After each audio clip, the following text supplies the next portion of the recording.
അത് ഇത് എങ്ങനെ മാനസികമായിട്ട് ഇവരെ ഇൻഫ്ലുവൻസ് ചെയ്യുന്നു ചോദിച്ചു കഴിഞ്ഞാൽ നമുക്കത് ഇത് പേഴ്സൺ ടു പേഴ്സൺ അല്ലേ. ഇപ്പൊ നമ്മൾ ഇത് സിനിമ മാർക്ക് കൊണ്ടിട്ട് നമ്മൾ ആരും പോയിട്ട് ഇതുപോലത്തെ കാര്യങ്ങൾ ചെയ്യില്ല. ഇത് ഡിപ്പെൻഡ്സ് ഓൺ അവരുടെ ചൈൽഡ്ഹുഡ്, അവരുടെ ഇത്തരത്തിലുള്ള അവരുടെ സ്കൂളിംഗ്, ഇതിനൊക്കെ അടിസ്ഥാനം ഇതൊക്കെ അപ്ബ്രിങ്ങിങ്ങിനനുസരിച്ചിരിക്കും. മനസ്സിലായി?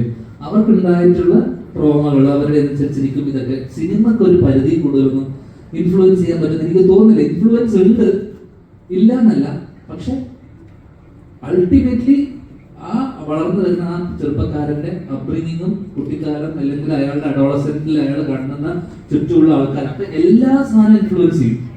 സിനിമ മാത്രമല്ല, സൗഹൃദം ഇൻഫ്ലുവൻസ് ചെയ്യും, അയാളുടെ റിലേറ്റീവ്സ്, ഇതൊക്കെ ഇൻഫ്ലുവൻസ് ചെയ്യും. അപ്പൊ സിനിമയെ മാത്രം നമുക്ക് അടിച്ച് ഈ സിനിമ കണ്ടതുകൊണ്ട് ഇയാൾ ഇങ്ങനെ ആയിപ്പോയി എന്ന് നമുക്ക് പറയാൻ പറ്റില്ല.